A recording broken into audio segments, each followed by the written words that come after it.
Welcome to the Ports Garrison. Please like, subscribe, and share. Thank you. Welcome back to the Ports Garrison. Greetings. I am PD Poet, and today, again, we want to go back into the House, one of the House of Parliament, the Senate this time, again, to look at some of the debates that they had in there. And as I said before, I enjoy a pretty good debate. I enjoy the cut and thrust of it. And I'm trying to get people to get interested in watching the sittings of the Senate or the Parliament or the House of Representatives, because you get first-hand information, first-hand knowledge. You get to see things and hear things for yourself, and additionally, you will find out that the cut and thrust, the back and forth, can be rather interesting. Now, I'm going to show Senator Damion Crawford going against at least 3 members of the government on the government benches. And these discussions, I says, these back and forth are rather interesting. Now, this is a presentation that was made by Senator Crawford on the state of the emergency. And I have a video, previous video showing the entire presentation. But here is the President of the Senate, Tavares Finson, taking on Damion on his reference to the 1976 state of emergency. Now, to my mind, and I think I might be right, the president is not supposed to get involved in the discussions and the debates going on. He's like a referee in a football game. He's not supposed to take part in the game in order to make sure it runs and runs properly and runs fairly. But in this instance, he allowed himself to get involved. And you can see that a lot of persons in there are actually telling him what to do. I don't understand that. So if somebody makes a point and says somebody's out of order or they have a point of order or something, then I think it's up to the president to determine if an offense was done, and then they determine for himself what the punishment should be or what decision he should take. It shouldn't be other people yelling and telling him, cut it straight on the record and have him draw it out. That's up to the president. But anyway, take a look at the exchange between Tavares Finson, the president, and Senator Damion Crawford, and then we come back and see some more. We have before us the most critiqued state of emergency by the government side. That is Senator, I don't want to interrupt you. Please don't. But in the interest of fairness and honesty, what you are reading from is a policy paper. You need to read the Smith Commission report on the 76th state of emergency. That's what you are to read. No, what you need to do is to WhatsApp your group and tell them what to read. That is what you need to do. You cannot tell me, that's what you are to read. With all due respect, you want to tell me how to vote, how to think, how to read, I how can't to tell speak. you that. You don't involve yourself today. You must strike that from the record. All I can do is tell. And put it in the WhatsApp group. Tell them what to read. They have read nothing. So you go and tell them what to read. All I can do is tell the people of I Jamaica don't want not to nothing be more, Mr. misled. President, with due respect. You read the Smith You Commission cannot intervene. where they were signing blank detention, Listen, blank detention I order want to and know lock up, from you, and lock Mr. up my President. friend Babsy Grange. Listen. With blank detention form. That you for read. Mr. President. And Lambert Yes. ground, you don't even bother start because you walking on very sticky ground. Yes, all right, I hear you. What I want, Mr. President, if these numbers are untrue, if you're suggesting that a government, which this document is from the government, is willing to be untruthful in the number of guns found, is willing to be untruthful in the number of persons arrested and charged, then why should we feel that you are totally truthful on that side if you're suggesting that this document is not worthy of being read? Why is it that we should think so? Yeah, that was very passionate, would you say? Very intense and passionate. You can determine for yourself who you think came out on top in that exchange. Now, as the presentation of Senator Crawford went on, he made mention that there were no working police cars in St. James, and this infuriated Senator Matthew Samuda, who raised a point of order. Take a look at how this went down. With the PSOJ, because the PSOJ have a right to their opinion. But I'm saying to the PSOJ, I invite you to take a trip with me and go down to St. James and recognize that most police stations don't have a working police car. I will talk soon. I soon quote, man. Just wait, no, man. Be careful. Don't show up yourself. Wait. You will have your time. You will have your time. But you know, can come with me and hold on. All right. I've been instructed. Make a look. I did some research. But all I said was that I invite the members of these groups, PSOJ, JMEA, craft vendors, to come and make us do a tour, and we will see the cars. And if we see the car, we say, oh, I stand corrected, I see the cars. So what's wrong with the invitation to do a tour? You asked earlier, did you meet? Didn't they ask earlier, did you meet with John Brown, Mary Jane, and Chantal? So now we say, let's meet on a site. On a point of order, Mr. President. On a point of order. Okay. The member is misleading the Senate. 1 minute. 1 minute. Senator Crawford, give me a minute. Yes, Mr. President, the member of the Senate has misled his colleagues and by extension the entire chamber and the country, and that comment must be withdrawn. The police stations in St. James have working vehicles. That is impatient of debate. He must withdraw the comment, or it must be struck from the record. Nothing, no gossip. All right, you'll have a chance to make him think, sir. Continue. Ruling, Mr. President. And I'm on my feet, so you must sit when I'm on my feet at the same time. No, but in fairness, he had sat down, you know. Yes. So what he's saying is that what you're saying is not correct. So therefore you're saying that I'm saying he's lying. No, but I never said that. But if you listen to me, what I'm saying, you know.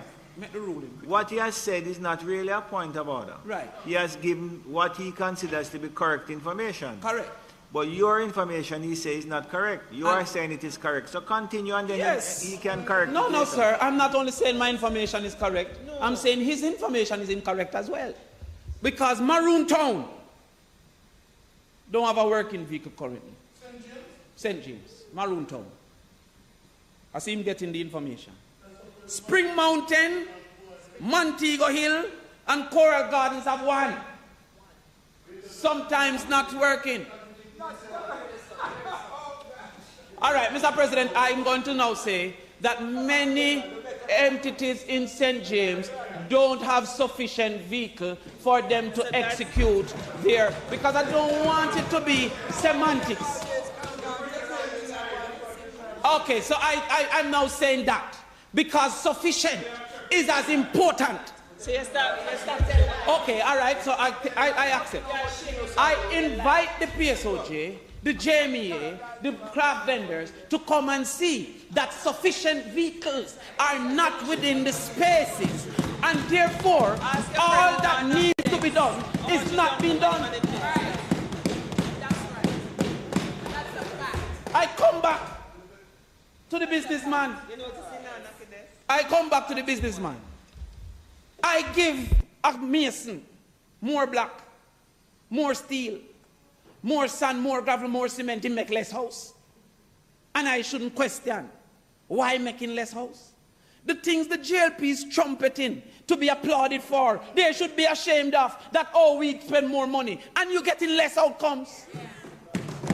You're getting less outcomes with much less money. Now, you must admit that was very interesting as well, right? Very. Now, there seems to be some sort of a back and forth relationship between Senator Crawford and Senator Natalie Campbell Rodriguez. It seems that they have an history of going back and forth with each other. Now, during this presentation, Senator Crawford says the government was fudging numbers, maybe the numbers on crime and some other things, and that the government was taking credit for reduction in crime that happened during the World Cup, which he thinks was the government should not be claiming that. Senator Natalie Campbell Rodriguez did not take kindly to that. Did not sit with her and listen to what she had to say and watch the back and forth. Was down by 5%. You remember that?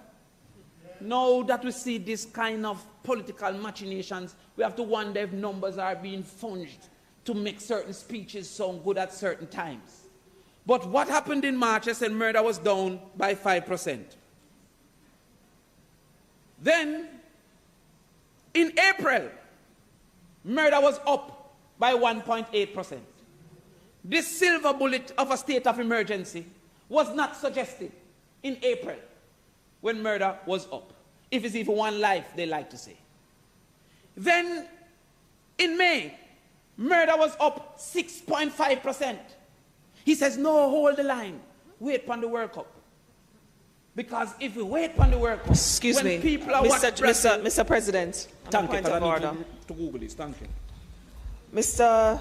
President, this is the third time, to my recollection, that the Speaker has imputed improper motives, not just to someone from the lower house, but to the Prime Minister of the country. And I think it is something that we need to put a stop to. It is improper. For example, he has said it's 35-5 of your standing orders, Senator Scott Motley. It's stated there. So, Mr. President, he has stated, one, that the Prime Minister has indicated that the World Cup is a part of the crime plan. He has not stated that. He has also implied that the numbers have been fudged by the Prime Minister, and more than anything else, that one. He has to be made to withdraw that. Twice he has said the numbers have been fudged by the Prime Minister of this country, and that they're questionable. So, Mr. Chairman, Mr. President, sorry, 35-5 of the standing orders. All right, Mr. President, have you ruled? Thank you. Senator Crawford. Yes, sir. Well, Go ahead, sir. Oh, thank you, sir. well, just give me a second. Crawford. Yes, sir. My straight question to you is the use of the word. Have you accepted it? Use that of you what had word, used sir? the word that has been pronounced by Senator Campbell. The words that were used. The senator suggests that I was impugning motive on the Prime Minister to say that the World Cup was a crime plan. No, the word. The second one is more. That, again, sir, I said if you are suggesting that the document that I read from the government was not satisfactory and sufficient and should therefore be relied upon the Commission, should we also question those numbers? No, I Mr. would never claim that, sir. No, Mr. I President. don't think that they... All right, sir. Until it can be provided, can I continue, sir? No, Mr. President. No. Okay. That was the first time he said it. He said it just a minute ago as well. Yeah, man, get the answer and we talk. Yes. Because I'll be here and for that is what is being requested. And Thank that, you, sir. that situation. And when we get there, all right, we will see the fudging. Yeah. That is happening. Mr. President. Mr. President, the time being 1:20, I ask that the Senate be allowed to sit beyond 1:30 to complete the business of the day. question is at the time being 1:20 that the Senate be allowed to sit beyond 1:30 to complete the business of the day. Those in favour? Those against? The ayes have it. Again, I say again, interesting. Now, the presentations that we just saw the clips from was held on the 25th of November. And the next sitting of the Senate was December 2nd. And in that sitting, a number of presenters made a presentation on the state of the nation. Now, during Senator Samuda's presentation, he took the chance to went back at things that Senator Crawford had said the previous week. Now, take a look at Senator Samuda going after Damion for the things he said in the previous week. Take a look at it. Mr. President, last week, our colleague Senator, my friend, appeared to assume the role of revisionist historian and sought to paint the 1976 state of emergency declared by the admin then under Prime Minister Michael Manley as necessary and appropriately enforced. Mr. President, nothing could be further from the truth. Mr. President, I caution my colleague and friend that he cannot and will not be allowed to attempt to rewrite history, Mr. President. It is important that the record be set straight. There was nothing just or appropriate about the declaration of the enforcement of the 1976 state of emergency. It was a corrupt and vicious abuse of power perpetrated by the then PNP administration and their political opponents and by extension the Jamaican people. Mr. President, as we fast forward to where we are today, and I think it's important, recently there was an attempt made to advance the World Cup as responsible for a decline in murders under the recently declared states of public emergency. In the context of major and consistent declines in murders in divisions over the past few years where the admin has declared states of emergency, for the opposition to now claim that most recent decline was due to a sporting event which is not held at the same time of the greatest number of murders in this country is facile, disingenuous, and ridiculous. Mr. President, I have reflected on the debate we had last week, and I bring to the attention of the Senate the comment recently made by the police commissioner about the uses of states of emergency. He said, "I have not been anywhere where the people who live there say that they don't want SOEs. The only people I've heard say they don't want it are those people who do not live it." The commissioner is right, Mr. President. Law-abiding citizens support states of emergency as declared because they save lives, Mr. President. Mr. President, I put it to you, sir, that it's a stain on the conscience of the opposition. They have deprived the persons in the police divisions that were under state of emergency of this life-saving measure. But, President, the people will not forget, and we had to read it into the Hansard this morning. Mr. President, I now move into the main focus of my presentation: building resilience through sustainable green investments.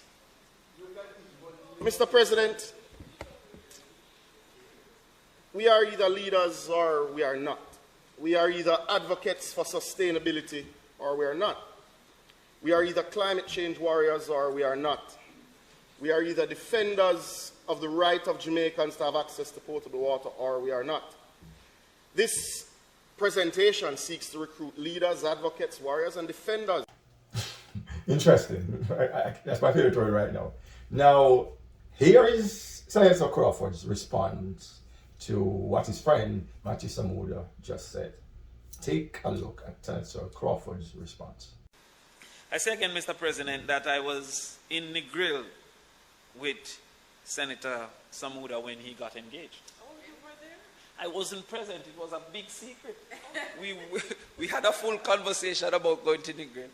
I invited him for a drink and then heard nothing. The next day, in complaining about his lack of communication, I was told that he got married, that he was busy, that he got engaged. And he has been encouraging me since then, yes. Mr. President. Yes, yes. He has been encouraging me to join him in the engaged train. But I must be wary of his encouragement, because based on his use of statistics, Senator Samuda is suggesting that if I find a lady that treats me well for 2 weeks, I should immediately get married because of that treatment. He says, in 2 weeks, well, 2 good weeks might deserve another 2, but not an engagement.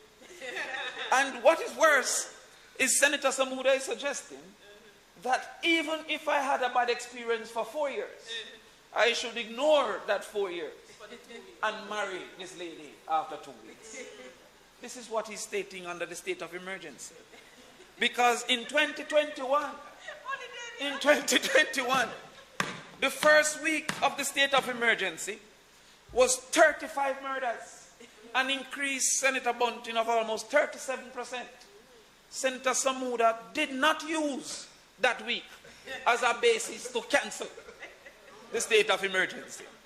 Lo and behold, he's using this week as a basis of continuation of the state of emergency. Senator, using 2018. What I'm saying is, we've had that debate, and I will not delay myself too long in that debate. We can schedule over drinks that other conversation. But what I would also not take, Senator Samuda, is being chided for standing up for the Constitution for which we were sworn to protect. And if there is any revision of history, it is really being made by that side, and in particular the Prime Minister. I don't know, Sir Major, is it Major Rocky Mead? Major General Rocky Mead very well. I can't remember having met him. But in truth, he should not have been put in the position to be publicly criticized. You were the ones who took the steps to put him in a position that it was not within the Constitution for him to be put in a position. Who should be chided is the Prime Minister of this country that has taken no less than 5 steps to abuse the Constitution for which he is the chief protector. No less than 5 steps. He's at constant war with the Constitution. Let me look at some of those. The pre-signed letters for the Senate was found to be unconstitutional, having been challenged by one of those, that side. That was found to be unconstitutional. The NIDS proposition was also found to be, by the court, unconstitutional. And again, proposed by the Prime Minister. The Major General Rocky Mead's ascension had to be withdrawn based on the constitutionality of that. The probation that he proposed for the Chief Justice, Justice Sykes, had to be withdrawn. Justice Sykes himself had to fight for weeks to be appointed. And so the constant disregard didn't end there, because it continued with the states of emergency, which the Jamaica Labour Party continued to claim is not against the Constitution when the courts have found. They said it, and you know what is it? You know what's the problem? When they're having the conversation and the ruling is being stated, they say you cannot talk about it because it is being challenged. So when the proof of the pudding comes to the fore, they say don't talk about it, it's being challenged. But it was clear, once again, stifle your right to freedom of speech.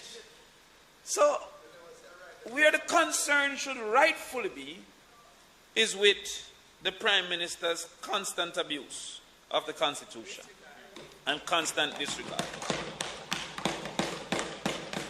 I have no doubt that Major General Rocky Mead is a true servant of this nation. And he should, and then promote him to, well, you see, this is a party of ideas. You keep on educating and informing. But remember that they have not appointed a czar for security since they promoted the last commissioner. So maybe they can put him there for the national security advisor, and he can continue to serve. It's a party of ideas. There's so much recommendation we give them, I will just start. Now, we have seen the cut and thrust, you know, and I really enjoy it. And some of it is good debating tips and show your preparation and research and all of that. Now, what are your thoughts on these exchanges between the different senators? Do you find it interesting?